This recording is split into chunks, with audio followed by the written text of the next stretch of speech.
I've watched hologram shows around the world, but this is one special one.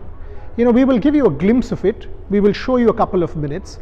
Why? Because when you come to this Australian Sports Museum, you must come and take a look for yourself. It was filmed in the Melbourne Cricket Ground dressing room some years ago. One of the best shows you can see from one of your best athletes celebrating the Shane Warne legacy. So if you are here, you must come here. This show starts in some time. We have seen it twice already. You will come, and trust me, you will enjoy. Take a look.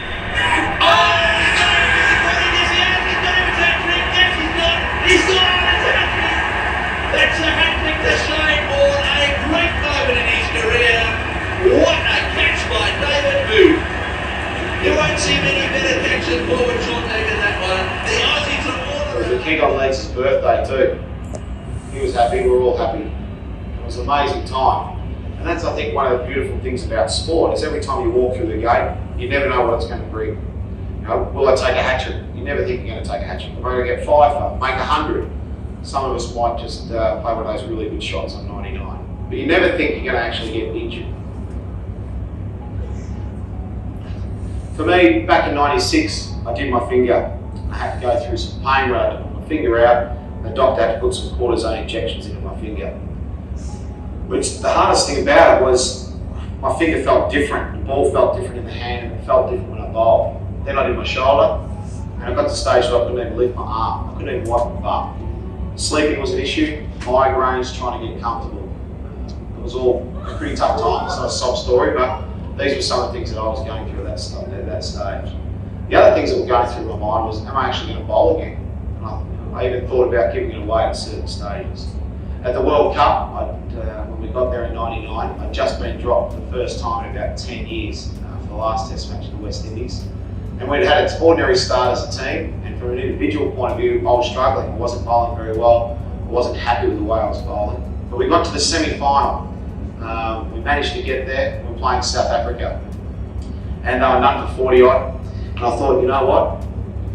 This is it. It's time for me to give them a rip. It's time. If your arm falls off, then let it be. It falls off. If your finger falls off, so be it. I remember standing at the top of the mark and saying, this is it. Come on. Herschel Gibbs was down the other end. And it was time to bowl the jumper. Beautiful ball. It's a wonderful delivery from Shane Warne. Clipping the top of off stump. That's absolutely exactly what the Australians needed. Herschel Gibbs, completely bemused by it. He can't believe it's happened to him. And for me at that time, it was a bit of relief. It was like, you know what?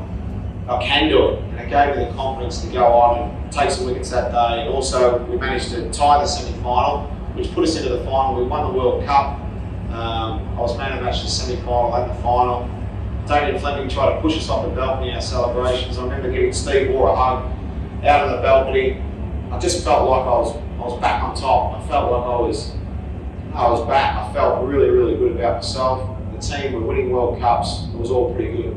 Standing on the balcony at Lords, playing in Cape Town in the 100th Test. I was very lucky to play all over the world. But the MCG was my backyard. And one day I had the opportunity to captain Australia in a one-day international against England. I'm sure if you told me that a long time ago that I captained Australia, I'd think you win the fairies. But my biggest challenge that day wasn't actually with the bat or the ball. It was actually trying to stop Bay 13 throwing things at the Pongs.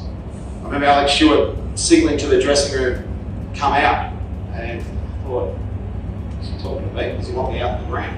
The boy said, mate, they want you out there. So I remember jogging out to the ground thinking, there's 80,000 people here at the ground. How am I actually going to stop these people?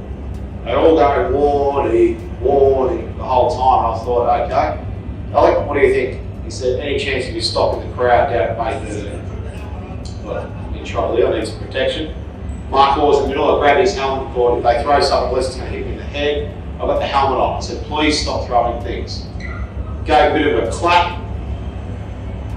And to their credit, to the crowd's credit, they actually stopped. I tried to get off the ground as quick as I possibly could. Gave Mark his helmet back.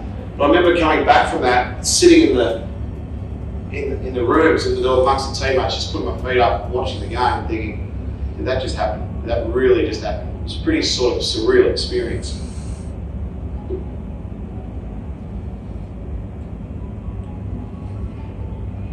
was a bit like my career, an incredible ride. I had an amazing journey. 1 minute I was one of the lads walking through the members with pies and beers, watching Bay 13, the next minute I was playing for Australia. Cricket, it sort of found me, but you know what, I'm glad it did. And I'll definitely miss this place too. Scores in the hits around the world will regard this as one of the standards not to run one of the greatest moments. But Shane Warne walking off the MCG for the last time. Or in Warne's case, being